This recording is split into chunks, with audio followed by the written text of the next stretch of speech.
এখন দেখি মনে হচ্ছে একেবারে বিয়া করার জন্য তৈরি হয়ে গেছিস তুই। ঠিক হলো ভাই, তুই কোনটি থেকে হঠাৎ করে আসলি রে? আর কেমন করে জানলি যে আমরা এই জায়গাটা আছি? উজারুদা, যেদিন থেকে তুই স্কুল যাস না মই কি ভাবিবার পারু না যে কেন উজারুদা স্কুল যায় না। যেদিন থেকে তুই স্কুল যাস না মই 2-3 দিন স্কুল গেছ, তাও দেখো তুই যাস না, সেদিন থেকে মইও বাদ দিয়ে দিছ। আর তুই কোন না কি কাজ করছিস এটা দেখার জন্য মই তো খুঁজি বেড়াছ।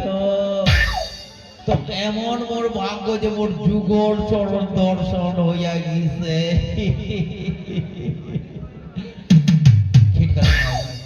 মই যখন গাড়ি নয়া না ওই মানে বাজারের দিক যাও, সোনা দৌড়ে আসিয়া মন ক্ষমা প্রার্থনা করে, তার জন্য দুই একটা গল্প হয়েছে। তাহলে সময় তো নাই, আজকে বেলা হয়ে গেছে আর বাজার যাম না, তো মোর গাড়ি বস আর চল।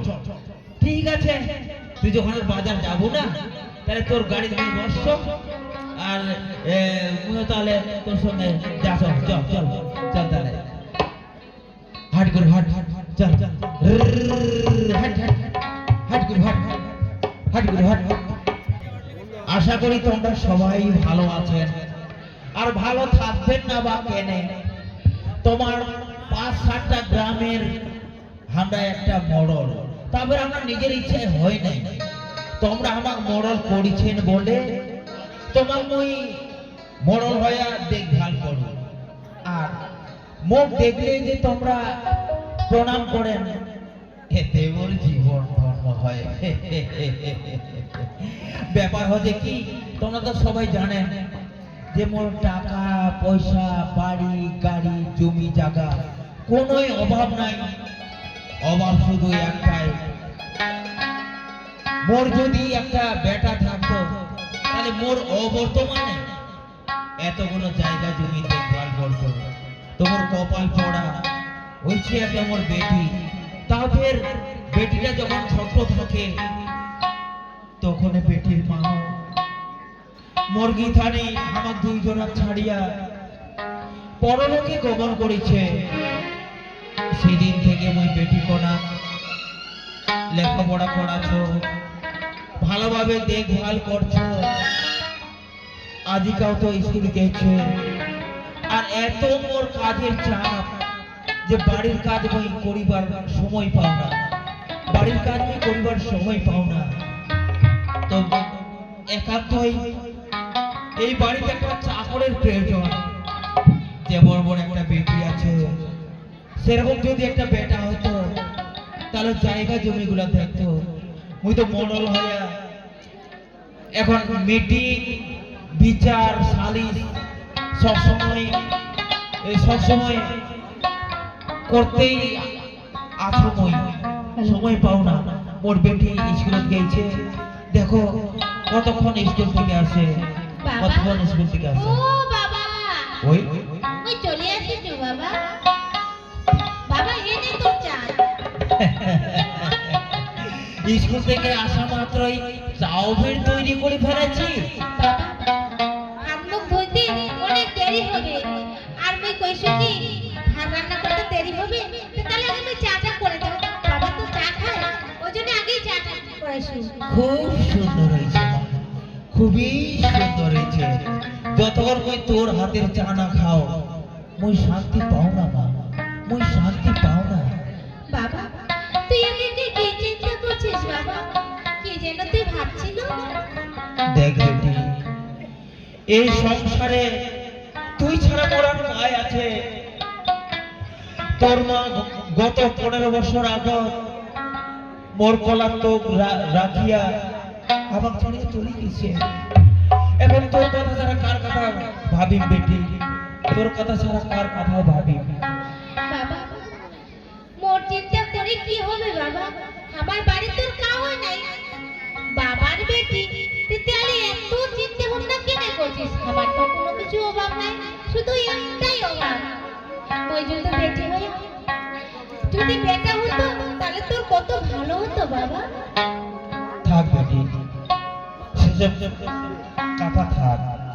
বাবা মুই কইছো কি তুই তো মিটিং আজকে এই মিটিং কালকে ওর বিচার কালকে ওর সালিশ এলা মধ্যে তো তোর সময় চলে যাচ্ছে আর বাড়ির কাজও তোর খুব তে মুই কইছো কি জানা গে তুই একটা চাকরের সন্ধানে বাড়া না যদি চাকর পাই আর চাকরটা সব কাজ করবি আর তুই এদিক ওদিক তুই ঘুরে বেড়াবো তোর ভালো হবে বাবা।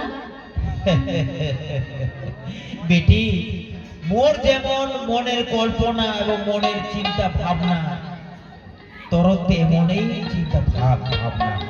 সত্যিকারী বেটি এটা আমি মনে মনে ভাবছি না যে এই বাড়িতে একটা সত্যিকারের চাকরের প্রয়োজন। এই চাকর ছাড়া এই বাড়ির আর কাজ কাম চলবার নয়, আমি তো কাজ করার সময় পাই না। ঠিক আছে বেটি তুই রান্না বাড়ির শাড়ি রাখ আর ওই 2-4টা গ্রাম খুঁজি আসো, যদি পায়া যাও না তুমি সাথত করিয়া নিয়ে আসি মোর বাড়ি। ঠিক আছে বাবা তুই যা ততক্ষণে মোর রান্না বান্না মই সারি। ঠিক আছে বেটি তুমি তাহলে তাড়াতাড়ি আসো। ফিরে আসিস বাবা। ঠিক আছে আমি আসছো তাহলে। হে ভগবান মোর বাবা চাকরের সন্ধানে গেলে যদি পাই ঠাকুর মোর বাপের যেন চাকর পায়, মোর বাপে যদি চাকর পায় খুব ভালো হবে। মোর বাপ যে খুবই পরিশ্রম করছে এলা বয়স হয়ে গেছে আর এত পরিশ্রম ভালো নয় না। মই এত কথা না কইয়া মই তাড়াতাড়ি রান্না বসাবো। ওই যাও।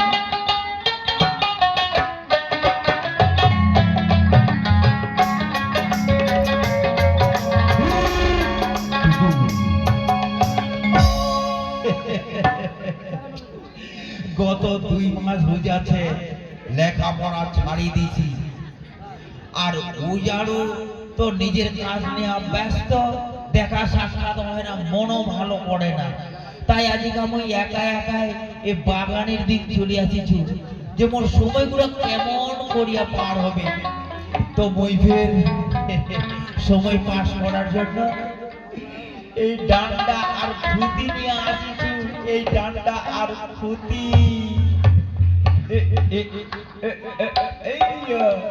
এইগুলা নিয়ে মোর সময় কাটবে। তাহলে ডান্ডা খুঁতি খেলবার হলে হালকা গর্ত করা লাগে, গর্তটা করিয়াই নেও।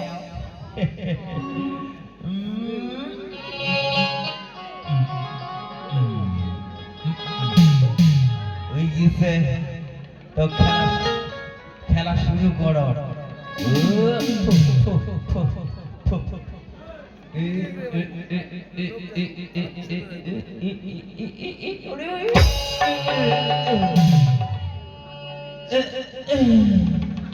ওরে বাপরে বাপ এ ডান ফদিলা মারতে কেমন করিয়া পাশিনি ভয় আগে রে ভাই।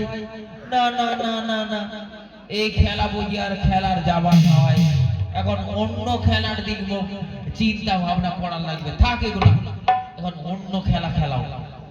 একটা খেলা শিখেছি আমার গ্রামের ওই মন্দিরা দুবড়া পূজা একটা খেলা খেলতো অনুপমা, ওরা খেলা খেলতো। তো ওই খেলাটা খেলা লাগবে, ঘর বানা লাগবে, তো ঘরটা ওই বানায় নেও তারপরে খেলা শুরু করে।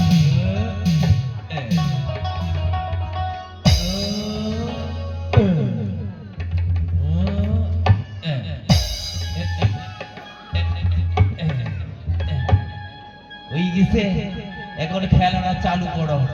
তো কোনটা ঘর থেকে শুরু করা যায়, কোনটা ঘর থেকে শুরু করা যায়? ওই ঘর থেকে শুরু করা লাগবে।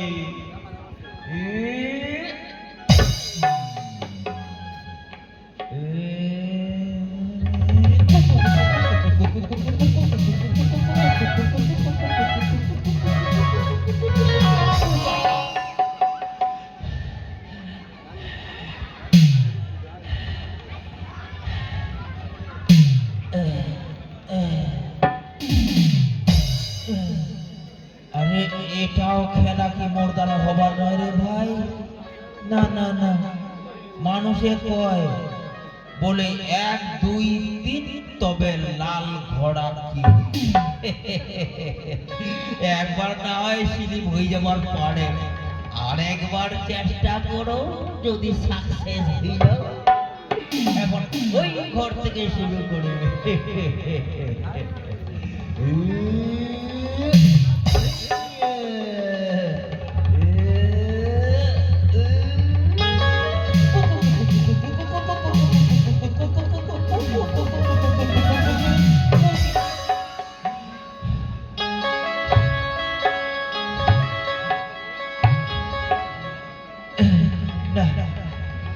এটাও খেলবার রকম, এত আছাড় খেলে বলে শরীর ঠিক থাকবে না, একটু ওর বিশ্রামের প্রয়োজন আছে, একটু বিশ্রাম করো ওই গাছের গোড়া।